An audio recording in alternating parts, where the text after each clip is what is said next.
भारद्वाज मुनि बसे प्रयागा। भारद्वाज नाम के ऋषि प्रयाग में रहते हैं। परमारथ पद परम सुजाना, वो परम तत्व को जानने वाले हैं, बहुत बड़े विद्वान हैं। तापस दमसम दया निधाना। अब देखिए ये भारद्वाज जी का परिचय करवा रहे हैं। बड़े तपस्वी हैं, दम मानी दमन करते हैं इंद्रियों का, और समता के आसन पे हैं, और दया का तो निधान है, दया का तो मान लो घर है। परमार्थ पद, परम पद को जानने वाले हैं और बहुत ही सुजान है। ऐसे ऋषि हैं, नाम है भारद्वाज, और ये प्रयाग में बैठे हुए हैं। कहाँ? संगम में, प्रयागराज। मामा साइड में इन्ने लेके आओ, इन्ने और बस के हमारा एक बम्बी इन्ने बड़ी तेज इन्ने लिए। सूर्य ने अपना रास्ता बदला।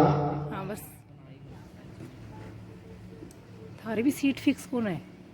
जैसे रवि मकर गति हुई, तीर्थ सकल जहां चले आए। जैसे ही भगवान सूर्य ने मार्ग बदला, सारे तीर्थ प्रयाग में आ गए, और उसी के चलते वहां अपने अपने आश्रमों से बहुत सारे विद्वान संत मकर नहाने के लिए, माघ नहाने के लिए आए, और माघ नहा करके सब ऋषि मुनि संत महात्मा अपने अपने आश्रमों को वापस जाने लगे। और जैसे अपने अपने आश्रमों को वापस जाने लगे, तब भारद्वाज जी ने विचार किया, इस मकर में इतने बड़े बड़े संत आए हैं, इस माघ महीने में इतने बड़े बड़े संत आए हैं, और इन संतों के मैंने दर्शन किए, दर्शन करके यदि लाभ नहीं पाया, ध्यान से सुनना, संत का दर्शन करके यदि आपने लाभ नहीं लिया तो आपने एक सुअवसर गंवा दिया। एक महान अवसर आपके जीवन में आया था, संत का दर्शन, और वो आपने गंवा दिया।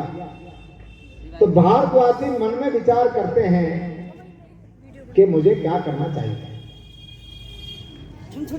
देखो, आपके घर में जब उत्सव होता है, आपके घर में जब शादी होती है, तो बहुत सारे मेहमान आपके घर आते हैं, और जब ये मेहमान आते हैं तो कुछ कुछ मेहमान आते हैं, पूरी लड्डू खा के वापस चले जाते हैं। आए, लड्डू पूरी खाई जी में और वापस, उनका मतलब सिर्फ लड्डू पूरी तक है। वो भी अच्छे आए तो सही, लेकिन इनमें से ये ध्यान रखना, कोई एक आधा मेहमान ऐसा होगा जो आपका कल्याण करने वाला होगा। वो पूरी लड्डू खाने नहीं आया, आपका कल्याण करने आया है। उसको पहचानो, और पहचान करके उसको 2-4 दिन अपने घर में रखो। यदि वो जाने की जिद भी करे तो चरण पकड़ करके रखो उसको, प्रभु कुछ और 2 दिन 4 दिन रुक जाइए, क्योंकि वो आपका कल्याण करने के लिए है। तो भारद्वाज मुनि ने जब देखा, माघ महीना नहा करके सब संत महात्मा अपने अपने आश्रमों को चले गए, और एक महात्मा को देख करके भारद्वाज जी ने उनके पैर पकड़ लिए, चरण पकड़ करके माथा उनके चरणों में रखा। अब माथा चरणों में रख करके निवेदन किया, प्रभु आप कुछ दिन रुकिए, मैं आपसे कुछ जानना चाहता हूं, लेकिन मेरी हिम्मत नहीं पड़ रही, समझ में नहीं आता क्या कहूं क्या ना कहूं। कहूं तो मुझे संकोच है, और ना कहूं तो मेरा काम बिगड़ जाएगा। तो कुछ निवेदन करते हैं भारद्वाज जी, किससे करते हैं और कैसे करते हैं, जरा एक बार आप देखिए कैसे ये निवेदन करते हैं। एक बार भरी मकर नहाए, एक बार भरी मकर नहाए, हाँ सब मुनि से आश्रमन सिधाए, सब मुनि से आश्रमन सिधाए, ओ जाग बल के मुनि परम विवेकी, जाग बल के मुनि भारद्वाज राखे पद टेकी, भारद्वाज राखे पद टेकी। जब सारे ऋषि जाने लगे, एक एक करके जाने लगे, तब भारद्वाज जी ने देखा जाबलिक मुनि हैं, ब्रह्म विवेकी हैं, इनको मुझे रोकना चाहिए। भारद्वाज जी ने जब देखा कि सब जा रहे हैं, जाबलिक ने भी अपना कमंडल उठाया, अपना सामान लिया और चलने लगे, तब भारद्वाज जी आए, हाथ जोड़ करके खड़े हो गए, प्रभु आप कृपया कीजिए। जाबलिक जी ने कहा कि हे भारद्वाज कहो। तब चरणों में माथा रखा है। देखिए संत की यही महिमा है, ऐसे नहीं, चरणों में माथा टिकाया और निवेदन किया, प्रभु आप तो रुक जाइए। क्यों? क्योंकि मेरे मन में एक संशय है, मेरे मन में एक संशय है और उस संशय को मैं लेकर के बैठा हुआ हूं, और अब मुझे लगा कि आप मेरे संशय का निवारण कर सकते हैं, तो आप एक काम कर दीजिए।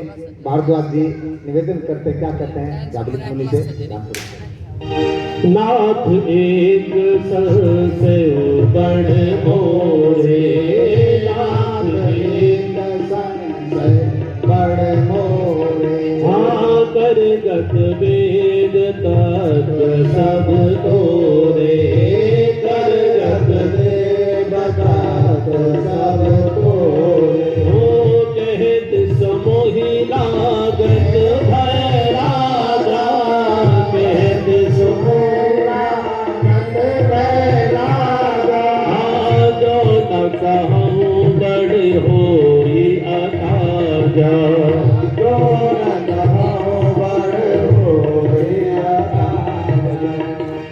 प्रभु मेरे मन में एक संशय है। देखिए हमारे सबके मन में संशय होता है, पर हम बोल नहीं पाते। क्यों? क्योंकि हम अपने आप को विद्वान मानते हैं। विद्वान वो नहीं होता है जो सब कुछ जानता है, विद्वान वो होता है जो जानने की इच्छा रखता है। सब कुछ जानता वो विद्वान नहीं है, सब कुछ को जान लेने की जो इच्छा रखता वो विद्वान है। यदि मैं कहता हूं, कहते वक्त मुझे भय भी है और लाज भी। भय किस चीज का है? कहीं आपके मन में यह ना आ जाए कि मैं आपकी परीक्षा ले रहा हूं। संत के सामने जब आप बैठे, संत के पास जब आप जाएं, तो बहुत संभाल करके बोलें, कहीं ऐसा ना लग जाए कि मेरी परीक्षा ले रहे हैं। तो भय तो यह है कि आपको यह ना लग जाए कि मैं आपकी परीक्षा ले रहा हूं, और लाज मुझे ये है कि मैं जो कहने जा रहा हूं कहीं आप मेरी हंसी ना करें कि कैसा आदमी, इसको आज तक ये नहीं पता। लेकिन प्रभु क्योंकि आप तो बहुत विद्वान हैं, आपके हाथ में तो तीनों लोगों को देखने में आप इतने सक्षम हैं, जैसे हथेली पे रखे हुए बेर को कोई देखता है, आप तीनों कालों को ऐसे देख पाते हैं। आप भूत भविष्य वर्तमान सबको जानते हैं। तो मेरे मन में एक संशय आ गया, उसका छेदन कर दीजिए। जाबलिक मुनि ने कहा संशय क्या है? तो एक अद्भुत संशय बताया। और संशय क्या बताया? प्रभु मुझे संशय ये है कि सारी दुनिया राम राम कहती है, पर आज तक मुझे ये नहीं पता चला कि राम है कौन, राम कौन है, ये संशय है। आप में से कितने लोगों को संशय राम कौन है? एक को भी नहीं, सब जानते हैं राम कौन है, क्योंकि विद्वान हो ना, विद्वान सब जानते हैं राम कौन है। और ये महात्मा है जो दिन रात तपस्वी है, परमार्थ पद को जानने वाला है, वो कहता है कि मेरे मन में संशय है। इसलिए जिज्ञासा होनी चाहिए सदैव, परमात्मा को जानने की, परमात्मा को पाने की, भगवान की शरण लेने की। जिस दिन जिज्ञासा मर जाएगी उस दिन ये शरीर खत्म हो जाएगा। जैसे भूख लगती है दिन में 3 बारी भोजन करने की, ऐसे जिज्ञासा होनी चाहिए परमात्मा को जानने की, परमात्मा को पाने की। संत लोगों के अंदर एक जिज्ञासा होती है, प्रभु मुझे बताइए राम कौन है, मैं जानना चाहता हूं। क्योंकि जितना मैं जानता हूं तो मैं जानता हूं कि एक राम दशरथ का बेटा, एक राम घट घट में बैठा, एक राम का जगत पसारा, एक राम है सबसे न्यारा। लोग कहते हैं कि एक राम ने पूरी सृष्टि का निर्माण कर दिया। कोई कहते हैं कि वो राम सबके घट घट में बैठा है, कोई कहते हैं कि वो दुनिया में सबसे अलग है, और कुछ एक लोग कहते हैं कि दशरथ का बेटा है, दशरथ का बेटा राम। तो आप मुझे ये बताइए कि वो राम है कौन, असली वाला राम बताइए मुझे। ये इतने राम तो बता दिए, असली राम का परिचय दीजिए। तब जागलिक मुनि हंसते हुए कहते हैं, देखो जब संतों महात्मा से आप सवाल करते हो ना तो गुस्सा नहीं होते हैं, गुस्सा अज्ञानी होते हैं। जब आप किसी से सवाल करो और वो ऐसे कह दे, ए मूर्ख तुझे पता नहीं, तो समझ लेना कि उसको नहीं पता, उसको नहीं पता, इसलिए उसने ऐसी बात कह दी। संत तो प्रेम से बोलते हैं, संत तो माँ है, संत पिताजी हैं, वो तो संत से निवारण करने के लिए संसार में विचरण करते हैं। तो मुस्कुरा करके बोलते हैं, बेटा कोई बात नहीं, बिटिया कोई बात नहीं, तुझे इसका नहीं पता, मैं अपनी बुद्धि के अनुसार बताता हूं, तुम इसको सुनो और वो आपका निवारण कर देंगे। तो जैसे भारद्वाज जी ने पूछा तब जागलिक मुनि हंस करके बोले, क्या बोले? जाग बलिक मोले मुस्काई, जाग बलिक मोले मुस्काई, तुम्हि विदित रघुपति प्रभु आई, तुम्हि विदित रघुपति प्रभु आई। ओ राम भगत तुम मन क्रमवारी, राम भगत तुम मन क्रमवारी, चतुराई तुम्हारी में जानी, चतुराई तुम्हारी में जानी। जागलिक मुनि हंस के बोले, तुम राम के भगत हो, मन से भी, कर्म से भी और वचन से भी, मुझे पता चल गया।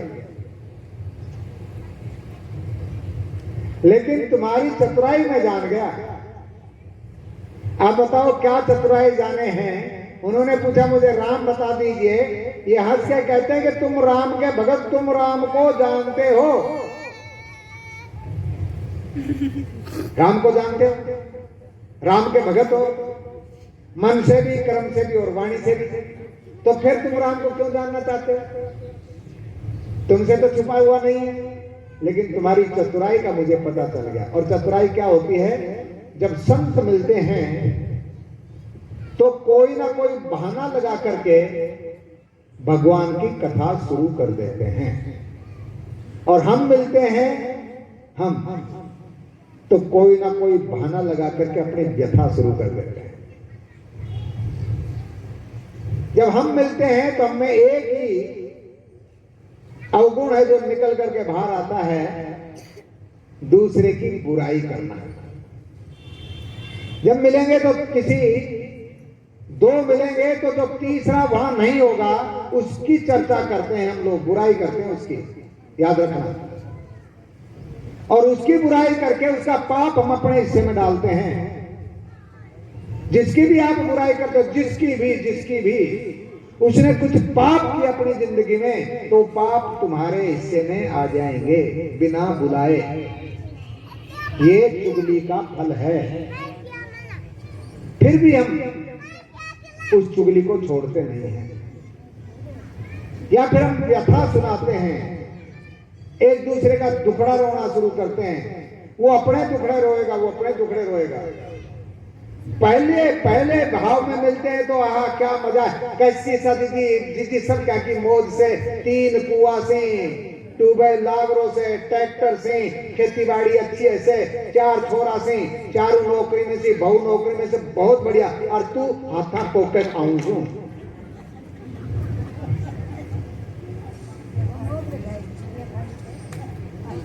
बैठा शुरू। हमारी व्यथा शुरू होती है,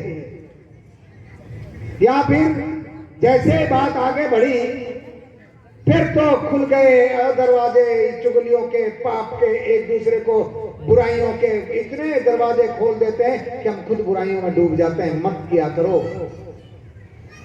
अब ये दो मुनि मिले, दो संत मिले हैं, एक को पैर पकड़ के रोके हैं।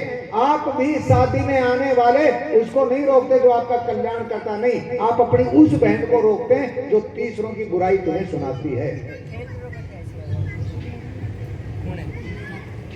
उस ननद को कभी नहीं रोकोगी जो तुम्हें सही चीज बताए ना, तू तो जा, या तेरी दोस्ती ले, तू तो निकल।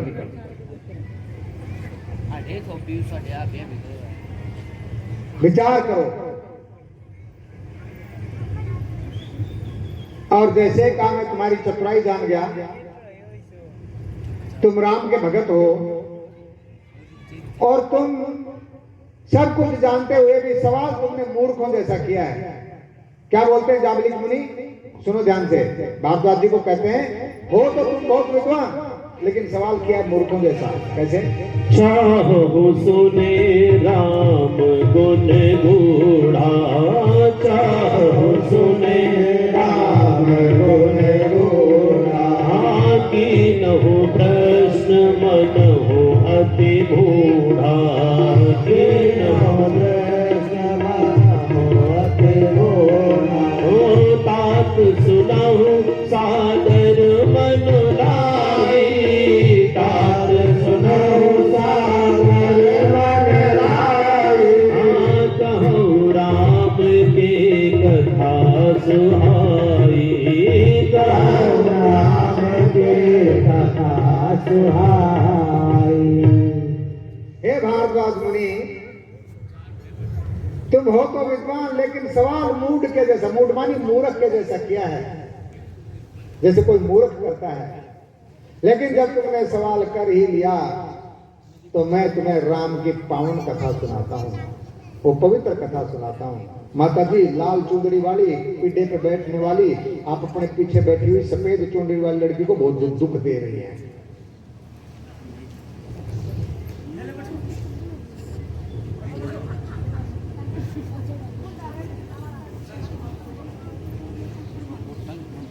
पीढ़े पे बैठने वाली माता जी को पीछे बैठना चाहिए, इतना पीछे नहीं, इतना पीछे नहीं, बिल्कुल पीछे। हाँ इधर मेरे पास आ जाओ। हरे राम राम राम हरे हरे, हरे राम राम राम हरे हरे, हरे राम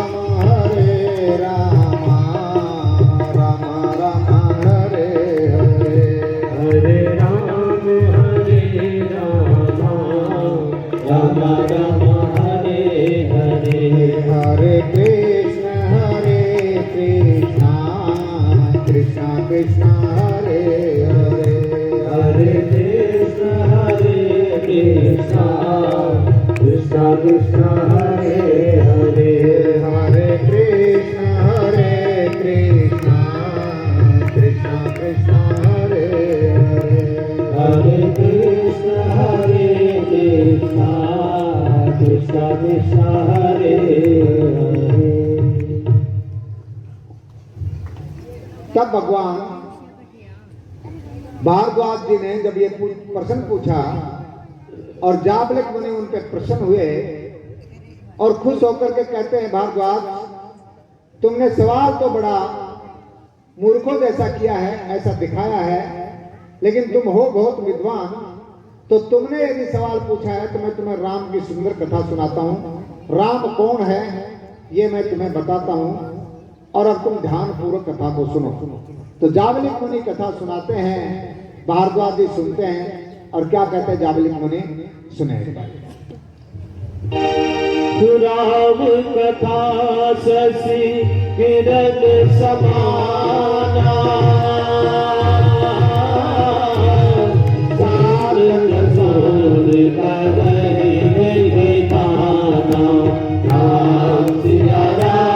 सिया राम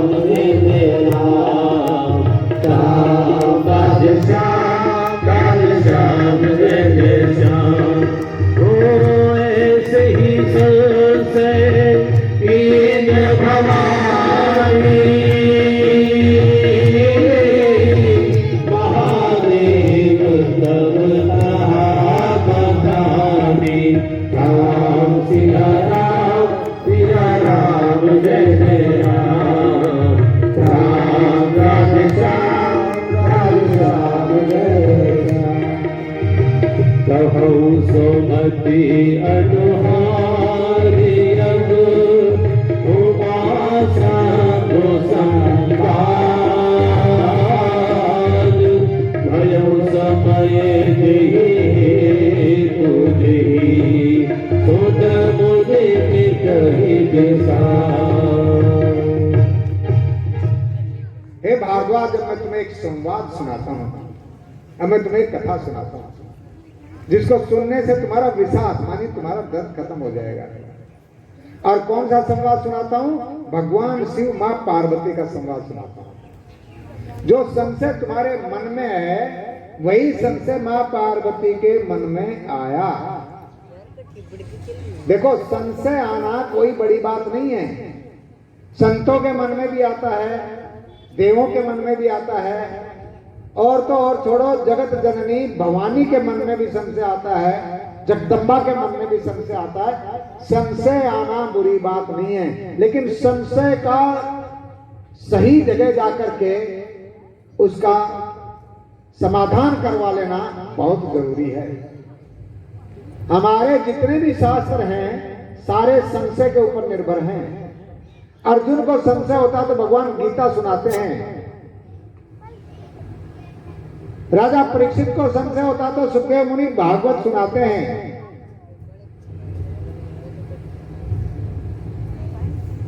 भारद्वाज जी को संशय होता है तो जाबलिक मुनि वही कथा सुनाते हैं जहां मां पार्वती को संशय और भगवान शिव सुनाते हैं। तो संशय ही हमारे ग्रंथों का मूल मंत्र है। संशय रहे जीवन में बुरी बात नहीं, पर संशय का समाधान होना चाहिए। संशय को हमेशा रख के नहीं बैठना चाहिए। जहां भी कहीं आपको कोई विद्वान संत महात्मा मिले, जैसे गीता में भगवान ने अर्जुन से कहा, अर्जुन तुम किसी तत्ववेता संत के पास में जाओ। ध्यानपूर्वक सुनना क्या कहते हैं भगवान। अर्जुन तुम किसी तत्ववेता संत की शरण में जाकर के उनकी विनय पूर्वक सेवा करना। पहले तत्ववेता संत को पहचानो, फिर उसकी शरण में जाओ, फिर विनय पूर्वक उनकी सेवा करो, और विनय पूर्वक सेवा करने के बाद जब वो संत प्रसन्न हो जाएं, खुश हो जाएं, तब अपने मन का संशय उनके चरणों में निवेदित करो। फिर वो संत तुम्हारे संशय का छेदन कर देंगे।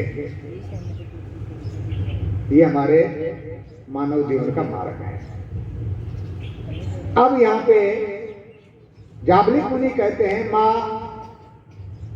पार्वती के मन में एक संशय आया, और मैया ने जब देखा कि भगवान शंकर बिल्कुल प्रसन्न मुद्रा में बैठे हैं, मानो साक्षात रूप से एक शरीर धारण कर लिया है